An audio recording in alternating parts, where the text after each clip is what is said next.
What's up, YouTube? This is Rocky, and I'm uploading a new video. It has been a while since I've uploaded a video, but I have not had the opportunity to do so. I have been busy on my other social media platforms. I have been busy cleaning up storage for my phone, and that's one of the reasons why I could not upload a full-length video for this week. But I have been very, very very busy. I'm gonna have to get me a camera stand. I did have a ring light, but it broke, and I haven't been really able to replace. I think I'm gonna put some time into replacing it soon. But basically, I've been uploading shorts, but I have not had the time to upload a full length video. And I'm uploading a video because of the progress that I've made. I am down another 12 pounds, but I've also made a startling discovery. Oh my God, my ear. Loose skin. Yes. Loose skin, you guys, makes up for about 5 to 10 pounds of our body weight. And I was not aware of that. You know, I think that part of the frustration that we feel as those of us who are on our weight loss journey is that loose skin. We never heard of the term.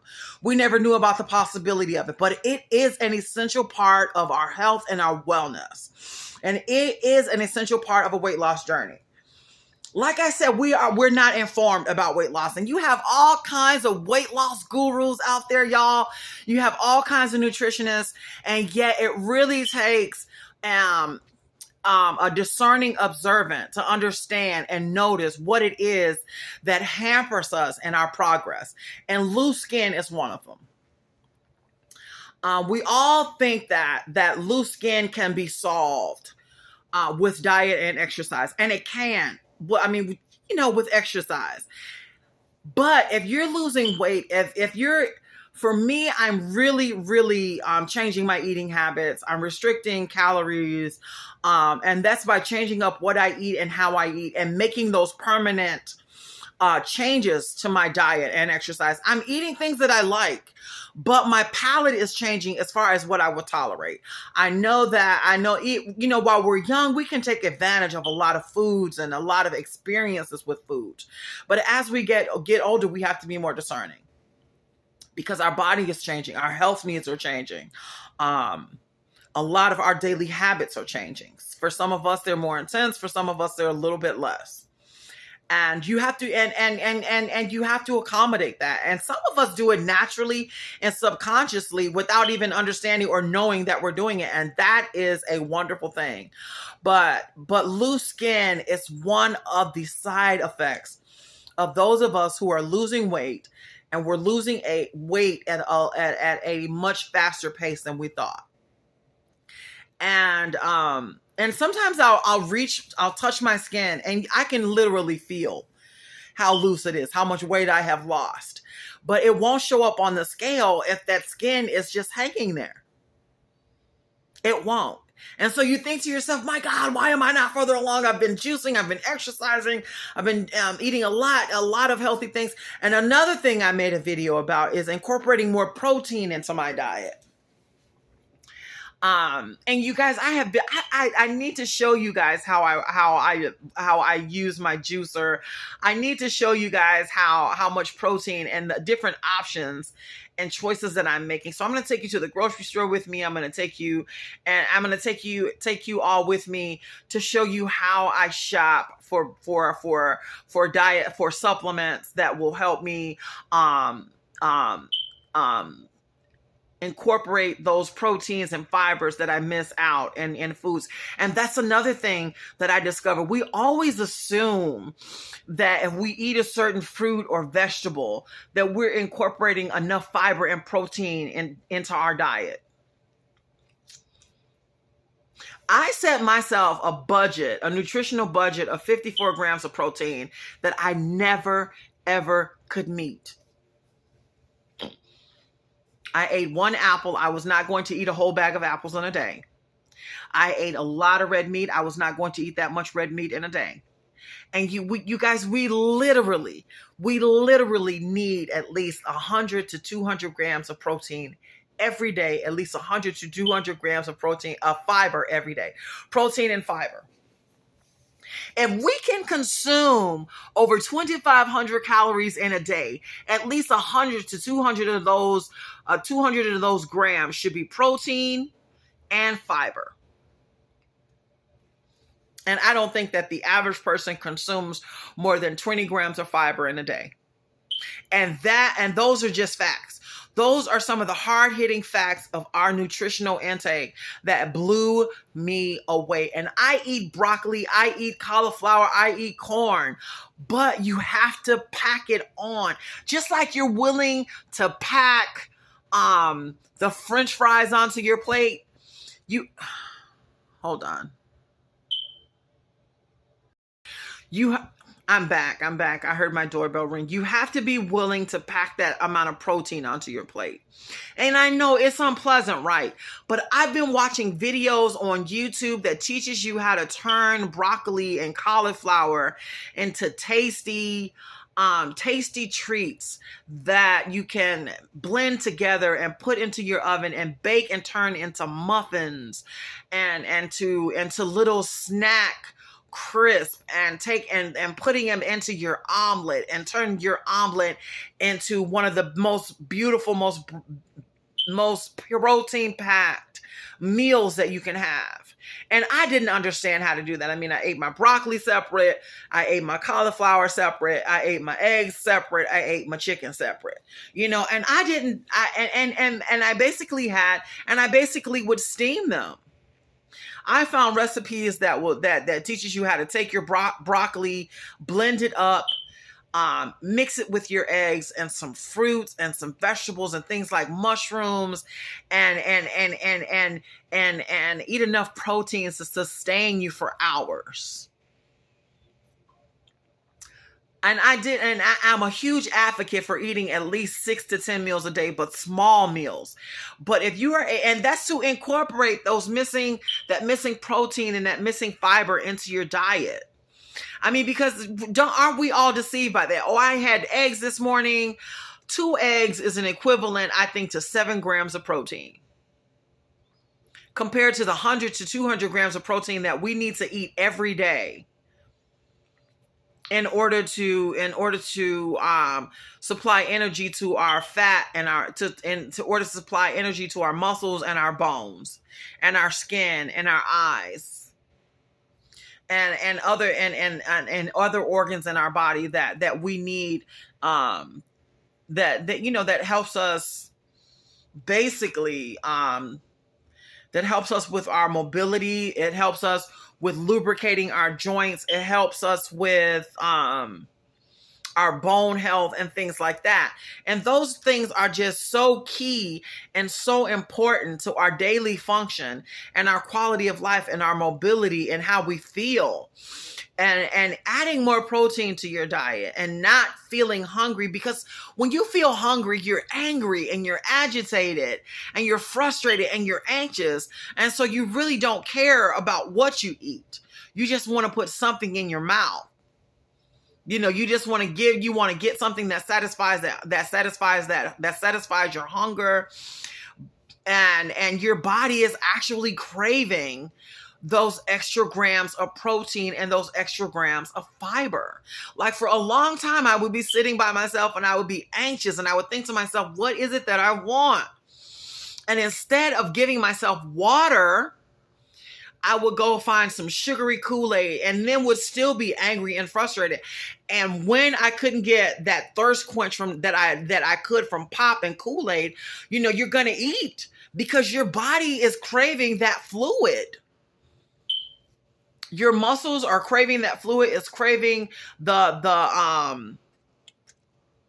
it's craving, your thirst needs to be quenched so that it can supply lubrication to your muscles and your joints. It takes pressure off of your brain, because when you become dehydrated, you guys, your brain swells and your brain needs that water. It actually does. Your brain needs that. It needs it. And so not only is water just beneficial to hydrating your body, it is quintessential to your brain health, to releasing the pressure on your brain, because your mind has to stay hydrated. And I'm at the sink right now because I just reminded myself of what it is that I need in order to stay, happy and in a good mood. And drinking water does help you with that. It really does. And I'm just meandering about my house.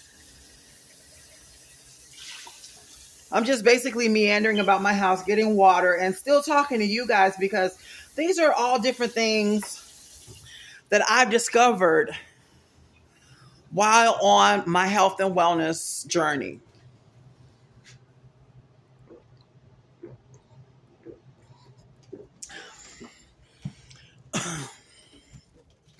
And these, I think, are the little things that a lot of health and wellness and fitness gurus glance over when it comes to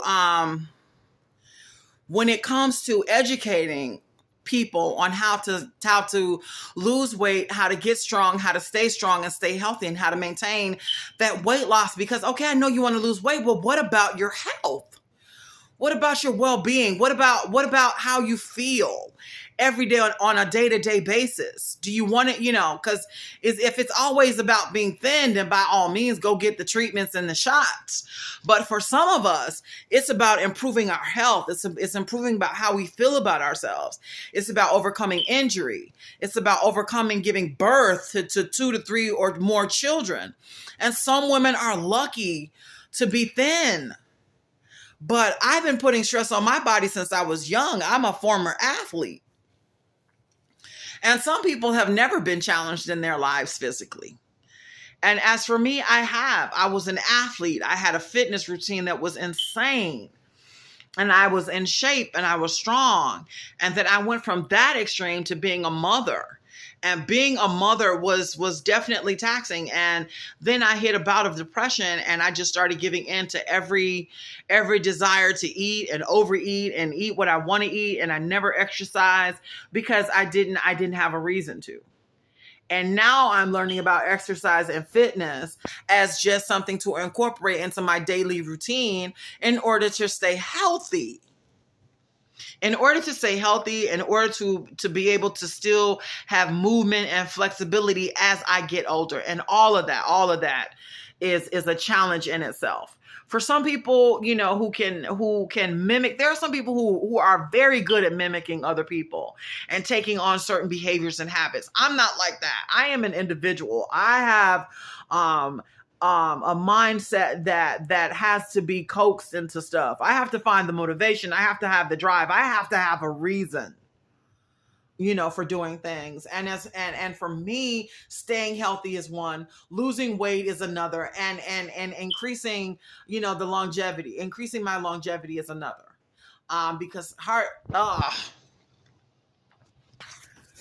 Because certain heart disease runs in my family, certain chronic diseases run in my family. And those are just things that I have to look out for. And I'm running out of storage again, and I probably won't be able to upload this video, but I'm going to keep talking to you guys because I want you all to know that those are the things that I discovered in my life. That if you're really truly trying to lose weight and trying to get healthy, that there are certain things that you need to implement into your daily routine to ensure that you accomplish your goals. And that's like modifying your behaviors, drinking more water, being more sensible about how you eat and what you eat, and the mind-blowing facts that we are not consuming the proteins and the fibers that are needed, that are recommended. On that food pyramid, it is recommended only 7 grams of fiber and protein every day.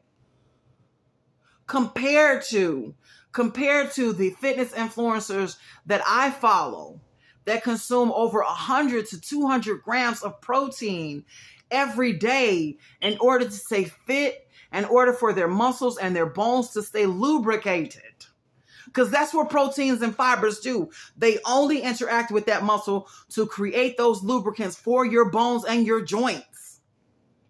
And you can improve that all by the increasing the intake of your fiber and your proteins through eating more greens and more fruits and things like that, and not the average of the 7 to 10 that they recommend every day. And every day, you guys, I mean, the food pyramid, before Michelle Obama implemented the new food standard, the food pyramid was 20 to 30 years old. And I think now, within the next 10 years, if people began to truly take health and wellness seriously, that I think that number should increase to at least 100 grams of protein a day, at least, because we are underestimating how vital it is to incorporate more proteins and more fiber into our diet. But I'm going to end this video because I want to upload this video because I want to get this message to you guys. It's what I discovered. It blew my mind. And, that's going to be another behavior modification that I engage in order to ensure that, that I achieve my goals. So it takes 30 days to break a bad habit. It also takes 30 days to learn a new, more positive, more productive behavior. Y'all, more protein, 100 to 200 grams a day, please.